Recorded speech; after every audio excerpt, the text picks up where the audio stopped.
안녕하십니까 성도 여러분. 오늘은 제9과 다섯째 날 11월 24일 목요일 말씀입니다. 말씀의 제목은 제단 아래의 영혼들이라는 제목으로 함께 말씀을 나눕니다. 말씀 나누기 전에 기도하겠습니다. 하늘에 계신 아버지 하나님, 오늘 저에게 주신 귀한 말씀 감사합니다. 우리 주님, 오늘 또 저에게 주신 이 귀한 말씀을 깨달아 이해함으로 오늘 내 영혼에 영적인 감화가 먼저 있게 하시며 이 감동된 말씀이 주변의 많은 사람들에게 알려지고 또 가르칠 수 있는 귀한 은혜를 누리게 도와주셔서 이 땅에서 하나님의 말씀을 바르게 이해하고 깨닫게 하는 그 일에 우리의 참으로 중요한 사역들이 될 수 있도록 인도하여 주시옵소서. 말씀을 펴겠습니다. 마치는 모든 시간까지 주의 귀하신 인도하심이 함께 하시기를 예수님의 이름으로 간절히 기도합니다. 아멘. 제단 아래의 영혼들이라는 제목으로 함께 말씀을 나눕니다. 오늘 본문의 말씀은 요한계시록 6장 9절에서 11절까지의 말씀입니다. 오늘 이 질문에는 죽은 순교자들의 영혼들이 어떻게 제단 아래에서 큰 소리로 외칠 수 있는가라고 하는 질문이 함께 나옵니다. 자, 그러면 시작하면서 계시록 6장 9절에서 11절까지 말씀을 먼저 봉독하겠습니다. 다섯째 인을 떼실 때에 내가 보니 하나님의 말씀과 저희의 가진 증거를 인하여 죽임을 당한 영혼들이 제단 아래 있어 큰 소리로 불러 가로되 거룩하고 참되신 대주제여 땅에 거하는 자들을 심판하여 우리의 피를 신원하여 주시지 아니하시기를 어느 때까지 하시려나이까 하니 각각 저에게 흰 두루마기를 주시며 가라사대 아직 잠시 동안 쉬되 저희 종들과 형제들도 자기처럼 죽임을 받아 그 수가 차기까지 하라 하시더라 라고 기록하고 있습니다. 자, 오늘 이 계시록 6장의 다섯째 인을 떼는 장면에서 아주 특별한 모습을 오늘 우리가 발견하게 되지요. 바로 그것은 제단 아래에서 하나님께 원수를 갚아주시기를 외치고 있는 순교자들의 영혼을 비유적으로 나타내고 있습니다. 여러분, 이것이 마치 비유가 아니고 실제적인 장면이라면 아주 우스운 장면이 일어나는 것이지요. 마치 하늘도 이 땅에서의 사람들처럼 자기가 억울한 그 원수를 억울한 일을 갚아주기를 하나님 앞에 신원하고 있는 것입니다. 여러분, 하늘에 원수 갚는 일이 있을까요? 없을까요? 우리가 깊이 생각하지 않아도 그것은 어렵지 않게 우리는 결정을 내릴 수 있습니다. 하늘에는 원수 갚는 일이 없지요. 이 땅에서도 원수 갚는 일은 다 하나님의 일이라고 말씀하셨는데 어찌 하늘에서 원수 갚는 일이 있을 수 있겠는가 우리가 생각해 봅니다.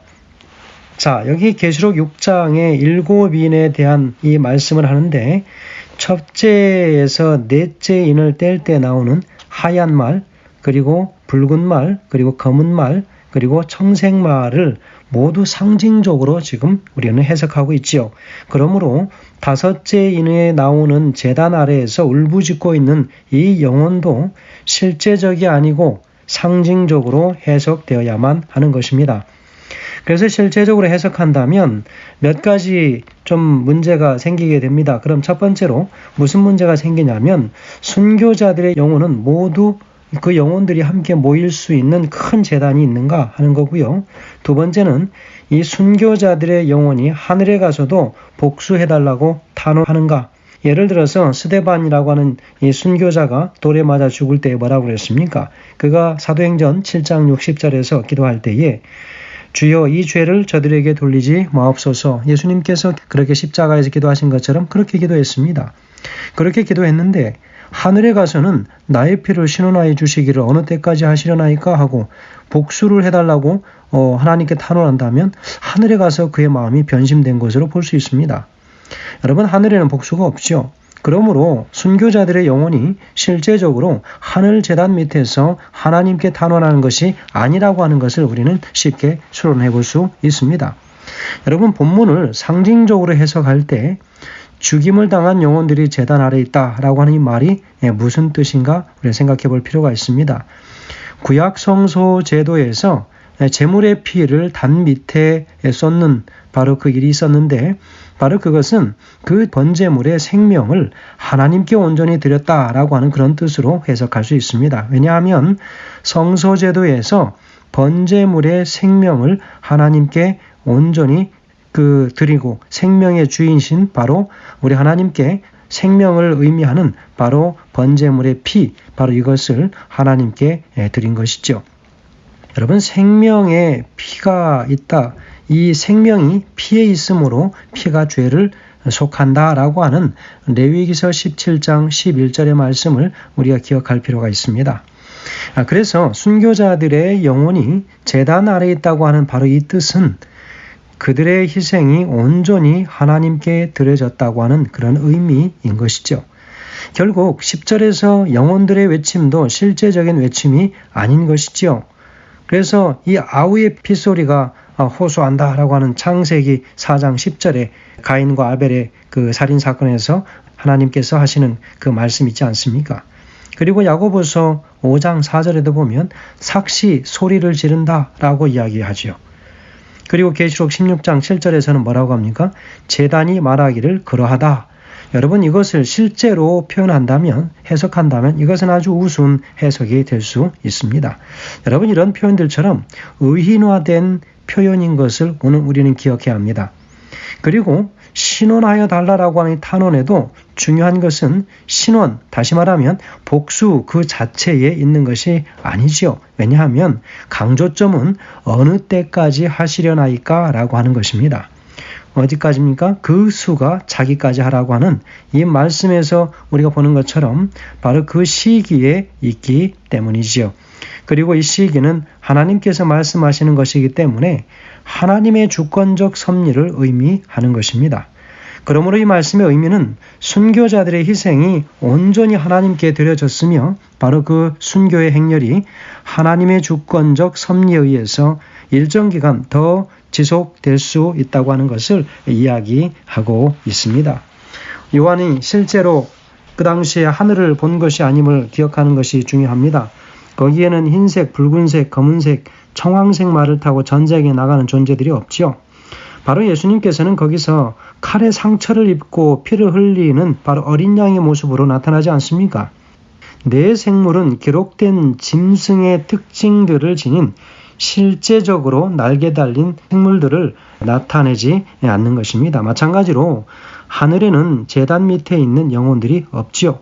모든 모습들 위에는 하나님께서 오늘 우리에게 주시고자 하는 분명한 영적 교훈들이 있음을 오늘 우리는 기억해야 합니다. 여기 한 신학자가 있습니다. 조지 레드라고 하는 한 신학자가 이런 이야기를 했습니다. 여기에서 제단은 희생의 피가 부어진 희생제단이다. 요한이 제단 아래에 있는 순교자들의 영혼들을 보았다는 구절은 죽은 자의 상태 또는 삶과 죽음 사이에 어떤 중간지대에 있다는 생각과 아무런 상관이 없다. 그것은 그저 그들이 하나님의 이름을 위해 순교당했다는 사실을 보다 더 선명하게 표현한 것뿐이다 라고 이야기하고 있습니다. 자, 여기 영감의 글에는 이런 말씀이 있습니다. 다섯째 인을 떼실 때 요한은 이상 중에 한 무리의 사람들이 제단 아래 있는 것을 보았는데 그들은 하나님의 말씀과 예수 그리스도의 증거로 인하여 죽임을 당한 영혼들이었다. 이 장면이 지나가고 난 후에 계시록 18장에 묘사된 장면이 나왔다. 그때 참되고 충성스러운 사람들이 바벨론에서 부름을 받고 나왔다라고 화이트주석에 기록하고 있습니다. 성도 여러분, 다섯째 인에 등장하는 제단 아래의 영혼들은 하나님을 위해 살다가 죽은 순교자들을 상징하는 그런 말씀으로 나타났습니다. 마침내 하나님에 의해서 정의가 실현될 것임을 분명히 보여주고 있는 모습이라고 볼 수 있겠습니다. 제단 아래에서 자신들의 억울함을 풀어달라고 호소한다라고 하는 바로 이 말씀은 우리가 생각하는 바로 그런 말씀이 아니라 실질적 그런 모습이 아니라 이것은 다 이것 또한 상징적으로 적용되어져야 할 말씀들인 것을 오늘 우리가 살펴보아야 할 필요가 있습니다. 여러분, 때로는 이 땅에서 우리가 살 때에 억울하고 참 그것을 대신 누군가 원수를 갚아주기를 우리가 간절히 바랄 때가 있지 않습니까? 너무 억울하면. 그러나 그 억울한 모든 원수 갚는 일이 하나님의 주권에 있음을 분명히 하고 있다고 하는 사실입니다. 그래서 불공정을 직접 경험한 사람이라면 더 그런 마음이 있지 않겠습니까? 하물며 순교자들은 자신들의 목숨을 내놓은 것입니다.